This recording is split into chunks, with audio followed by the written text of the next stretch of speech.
Hello everyone, welcome to my channel. চলে এসেছি নতুন একটা রেসিপি নিয়ে। দেখেই তোমরা বুঝতে পারছো আজ বানাবো সেই ভাইরাল মেনু লাউ পাতায় চিংড়ি ভাপা।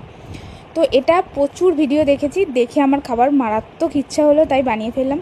দেখো পরিষ্কার পরিষ্কার দেখে আমি 7-8টার মতো লাউ পাতা নিয়ে নিয়েছিলাম। তারপর সেটাকে কেটে ধুয়ে জল ঝরাতে দিয়েছি। এখানে আমি নিয়ে নিয়েছি বেশ মোটামুটি বড় বড় সাইজেরই ছিল চিংড়ি মাছ, বেশ অনেকগুলোই নিয়েছি। তারপর নিয়ে নিয়েছি সাদা সর্ষে, কালো সর্ষে, পোস্ত, অল্প একটু পোস্ত নিয়ে পেস্ট করে নিয়েছি। তার সাথে দুটো কাঁচা লঙ্কা দিয়ে পেস্ট করেছি।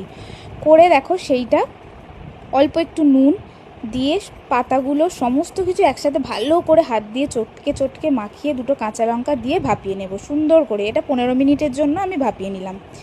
দেখো 15 মিনিট পর চলে এসেছি। এটা কিন্তু একদম রেডি হয়ে গেছে, কিচ্ছু না, খুব তাড়াতাড়ি তৈরি হয়েছে, মানে এত তাড়াতাড়ি। 15 মিনিট, একটু বড় চিংড়ি হলে এটা আধ ঘন্টা রেখে দিলেও কোনো সমস্যা নেই।